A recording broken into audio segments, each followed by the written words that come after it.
Viral ngayon sa iba't ibang social media platform ang sa pagsabak ni JM Ibarra at Fiang Smith sa unang kilig dance challenge.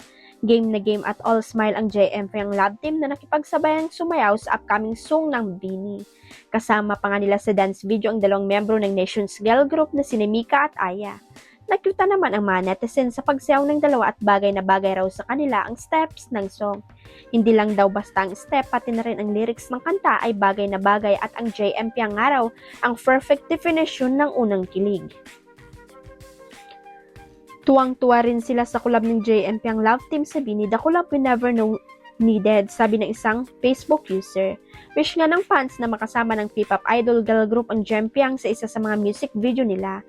Samantala, sa Webes March 5, nalalabas ang music video ng unang kilig kung saan yun pa lang ay may teaser na ang grupo sa mga gagampan ng karakter ng bawat miyembro.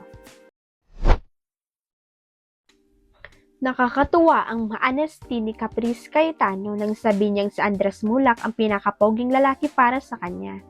Tuloy-tuloy nga ang guesting ng pinakabagong big winner ng Pinoy Big Brother Celebrity Collab Edition 2.0 sa iba't ibang TV shows. Ang isa sa mga latest ay ang interview sa kanya sa programang Fast Talk with Boy Abonda.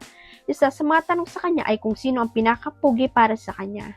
Pinakapogi, Andres Mulak, agad-agad niyang sagot ng nakangiti.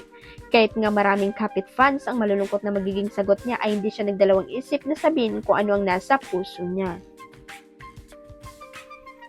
Dahil maraming fans ang umaasa na si hit journalist ang isasagot niya, muli siyang tinanong ni Boy ng paras na tanong pero this time naging specific na ito. Aside from Andres Mulak, sino sa loob ng bahay ni Kuya? Tanong ni Boy. Si Kuya po, sagot ni Caprice. Si Kuya hindi naman natin nakikita banat ni Boy. Pero paliwanag ng dalaga na imagine ko po talaga si Kuya. Kaya nang ulit-ulit si Boy, Diyos ko naman, pag-ibigyan mo naman kami para mo nang awa. Sige na 1 to 10, gaano kagwapo si tanong ni Boy. Lahat po kami balance lang po, 10 po lahat, sagot naman sa kanya ni Caprice. O sige, talo ako doon na pagsuko ni Boy. Tuloy marami ang nag-react sa online world na baka magselos na si Hit. Pero hindi doon natatapos ang pagtanong sa kanya ni Boy tungkol kay Hit.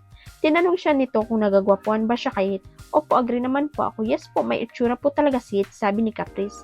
Tinanong din siya kung nagkagusto ba si Hit sa kanya.